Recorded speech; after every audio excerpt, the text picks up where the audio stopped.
The fear left us a long time ago. We have no fear anymore. We are going to demand good governance from the national government. We are demanding good governance at the county government. We are demanding good governance from the MCS. And we are not going to fear anybody, whether it's the president or whoever it is. We are determined that we are going to hold everybody answerable and accountable to state resources. There's nothing else I have to say. But I want to tell him this. If he thinks that he's going to start scaring people so that people don't run for him as governor, I myself, I will run. Yes. I'm going to run. Yes. Yes. Nobody is going to intimidate me or intimidate anybody in doing my job. Not the national government, not the county government, not anybody. My job is the people of Kisii give me a job to do, and I will monitor and observe their money, how it's being utilized. So he doesn't want us to attend this audit to disclose how they have been stealing the money. They're stealing our money. We know they're stealing our money. We have audit queries. That's what we are looking at here. We are just introducing each other. Protocol requires that we go to his office and say hi and then come here. Why would he fight people who are within his office? Claims your officers were injured.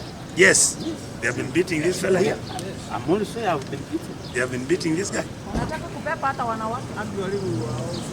I mean, this mediocrity and stupidity has to stop. Leadership, you don't use violence to fight people who disagree with you. Look at what we have done with a young man called Onyonka in Migori. We just killed him for blogging. What is wrong with us? And if you kill a young, you think there isn't another one who's going to blog. Me, myself, I'm blogging today. Why don't you come and kill me? This nonsense has to stop.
The last 5 years, and this thing has been arranged for the last 3 months, 4 months I think.